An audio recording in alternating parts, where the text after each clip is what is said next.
What is going on, everyone? My name is No Pun Intended, and welcome to coverage of my Week 11 battle for the PCL. If you guys enjoy my Draft League content, then please remember to leave a like or a comment on the video, because that would be nice, and I would appreciate it. Today we're taking on GarchompTheGod, coach of the Talonflames. The only reason this video is coming up on Saturday is because he specifically asked for it, so I hope you enjoy what is going to be, in essence, a rush job. I don't have a lot of time this week. The whole 2 uploads thing is starting to make video making a bit of a slog for me, so excuse me if I do get a bit not very specific with my commentary, but with that, let's just hop into the game.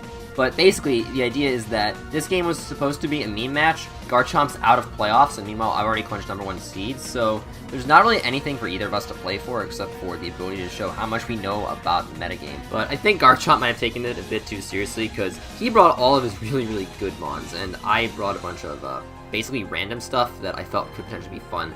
You can see, though, that he leads off with the Magearna immediately as I start off with Greninja. This is normally not a good matchup, but again, this is technically a meme set, so anything is possible. Turn 1, I am going to go for the Fling. I'm holding the Flame Orb, so I'm going to be able to do a little bit of damage to the Magearna and burn it as well, as Austin reveals that his Magearna actually is a dual screens variant, so he's a bit inspired by me, and I am quite flattered by that, but I'm here to win. Anyway, it's time to reveal the second half of my Greninja gimmick. I'm gonna go for Thief and steal his Iapapa Berry. He's not actually Light Clay, which I thought was pretty interesting, but basically the idea was that I was hoping to reduce the length of time his screens lasted, and I guess I did by ensuring he didn't have the Clay, but I do manage to snag the Berry, as he actually reveals that he has the Aura Sphere, and it's gonna deal a ton of damage to Greninja.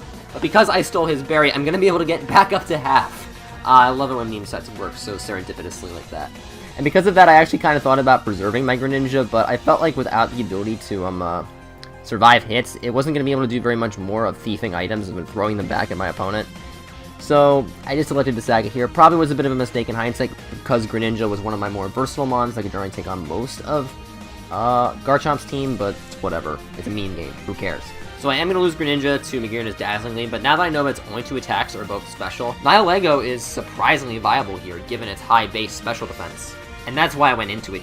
I am going to be able to get up my Stealth Rocks here. I didn't want to risk Garchomp bringing any potential like Sash, Counter, Mirror Coat, whatever sets, so I just want to make sure to break that right away. It's like the one useful move I have on Nihilego. And then on the next turn, as he just goes for an Aura Sphere, I'm going to go for the Psywave. This is the one attacking move that I have on my Nihilego. It does mean that I get walled by Honchkrow, but I'm hopeful that he's going to get scared by the fact that Nihilego is part Rock type, and he's not going to bring it in. And thankfully, that's what happened during this game. We do manage to take out the Magearna, and right after that, Austin's going to go into his Tangrowth. This screams that he has Earthquake on his moveset, and because he had Dazzling Gleam and Aura Sphere on his Magearna, I know that his sets are probably not as jank as mine, to the point where he'd not bring Earthquake, especially considering how good Earthquake has been as a move against my team. But because I figured that Earthquake is definitely coming out here, I cheekily switch into my Ditto. I copy Tangrowth's type and stats, and honestly, Tangrowth is one of the best mons in the game at surviving ground-type moves, so I don't mind taking some damage with my Ditto. I'll also be able to heal it off later thanks to Regenerator. Right here, though, I see that his Tangrowth has access to Knockoff, and that's gonna hurt pretty much his entire remaining squad in some way. He pulls a switch into his Honchkrow, and while it does resist the hit, he is going to lose his Life Orb. Okay, Austin, Life Orb Honchkrow is not a meme set. Stop pretending like it is.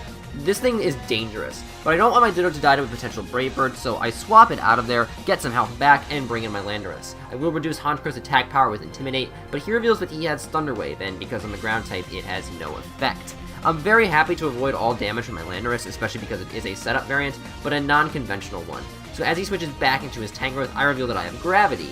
I originally brought it because he had a Bronzong on his team, and this would actually allow me to hit a Levitating Bronzong, because it'd be immune to both of my attacks otherwise.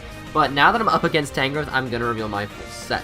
I'm running a Z move, nothing extraordinary there, but the one I'm running is Z Sludge Wave. I'm a special attacking Landorus, and this moveset allows me to absolutely demolish this Tangrowth. He told me after the game that he was holding Choice Band, which I guess was the meme, but this mon just got laid to waste. No way it was going to survive an Acid Downpour. Honestly, this Lando, along with my Ditto, is probably the most serious set I brought to this game, and if Austin and I had built real teams, I might still have chosen to use this set, as it is actually surprisingly effective against most of his roster. Maybe not so much the incoming Manaphy, but most of his other mons it would be able to weaken. For some reason, though, I go into my Nihilego anticipating that he may have some weak attacks to go for, but he actually reveals he has Acid Armor, and that's honestly okay of a move choice for him, just because Nihilego has Psywave, and Psywave's damage is not affected by the Acid Armor, so I will be able to get off a big chunk onto the Manaphy if he chooses to stay in. which he does. I'll also be able to tickle him to reduce his defense, but I also reduce his attack, and that's a big deal because this is a physical Manaphy with Waterfall. And Nihilego's going to get absolutely crushed by it. It does survive thanks to the tickle, but it's not looking very healthy. Nonetheless, I am going to stay in with my Nihilego because this is a meme game, and I don't necessarily care which mons I keep and which mons I let die. If he does switch into the Alolan Marowak, it's going to take a hefty chunk from this Psywave because Marowak does not have the best base HP stat, but unfortunately, his Cursed Body is going to activate. He chose the worst ability for Marowak, which is still a very good ability, and now I don't have a way to damage him outright. So instead, I just decide, you know what, let's go for a tickle, let's reduce his attack, and by doing this, as he knocks me out with the Shadow Bone, I'm going to be able to get a switch into my Landorus, and I can potentially try to set up on him again. The Marowak is honestly in a tough position because it has to come in on Stealth Rocks, and I'm not sure but he's within a range of health in order to do that. But in this case, I'm going to attempt to take the risk and set up anyway. But in this instance, I'm not going to do it with Gravity. My fourth move on Lando is Calm Mind. Now I'm going to get +1 special attack, I'm going to get +1 special defense. He switches directly into the Honchkrow, and yeah, Honchkrow's not going to be able to take up +1 Sludge Wave. It was never designed to do that. I don't think there's any Honchkrow set that was designed to do that. Maybe if he ran AV Honchkrow, but let's not get too insane. He does end up going for Night Slash, gets a little bit of damage onto my Landorus, that's really okay. I'm going to go for the Sludge Wave, I'm going to take out the Honchkrow, down goes his Psywave immunity as well as his ground immunity. He does have the opportunity to go into Manaphy here in order to fire off some water type attacks against my Lando, but instead he chooses to switch into the Marowak. It turns out he does live the rocks, and he eats another Iapapa berry. So he duplicated items. First Magearna had a berry, now Alolan Marowak gets it. I guess it's fine because it's not holding Thick Club, he's not that mean to me. In response, I will go for a Sludge Wave. It damages the Marowak enough, but not to the point where it's going to die. He will choose to go for another attack here, but it's Belly Drum, so he completely whiffs on that. His entire set was apparently Belly Drum Flame Charge, so I am very happy that Lando was able to reduce him down to a range of health where Belly Drum didn't work. I do kill him off with another Sludge Wave. How embarrassing for Alolan Marowak. Oh my goodness.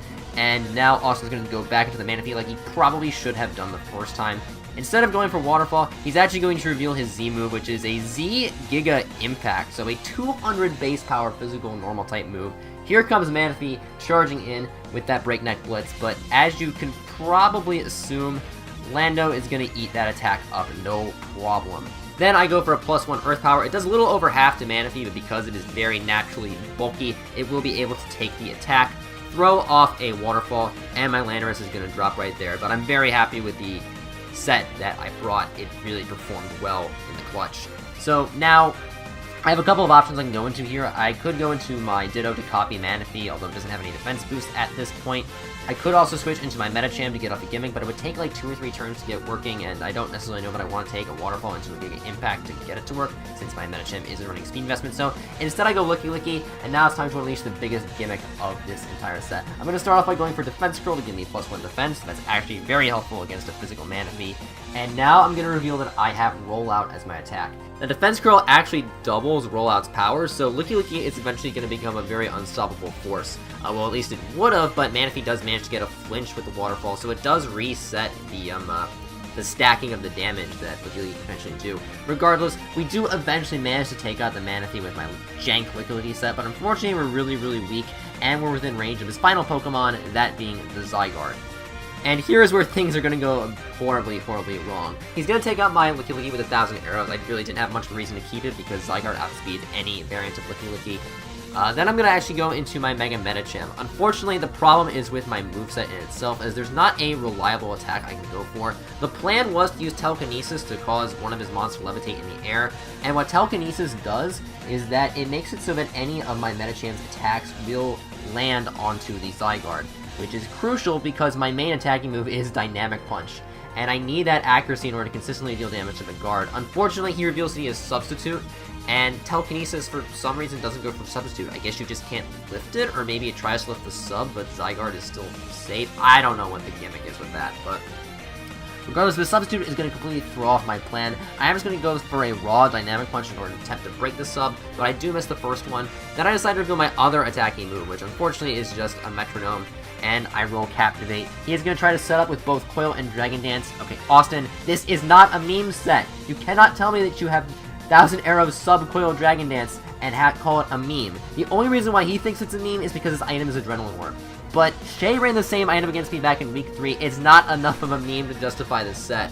Regardless, I'm not going to be able to get around the substitute before his Zygarde KOs me 1,000 arrows, and because he has a substitute up, Ditto isn't going to be able to copy the Zygarde either, and it will faint to a single attack, and that is how I'm going to lose Week 11, 1-0 to GarchompTheGod and the Lawrence Talonflames. I guess GG, but a piece of advice for Austin, next time you do one of these meme games, don't bring substitute on one of your Pokemon. It just ruins your opponent's sets, and it makes it less fun to play you.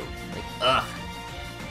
Anyway, we do fall to 8-3. That is going to be our final regular season record, and I guess it's good we got this loss out of the way, because from here on in, we are in a single elimination bracket. We lose once, and we're done. With that being said, I want to thank you all for watching. Please remember to leave a like or a comment on the video if you enjoyed. Subscribe to my channel for more Draft League content. Check out Austin and all the other PCL coaches. Their channel links will be in the description. And until I see you next time, take care.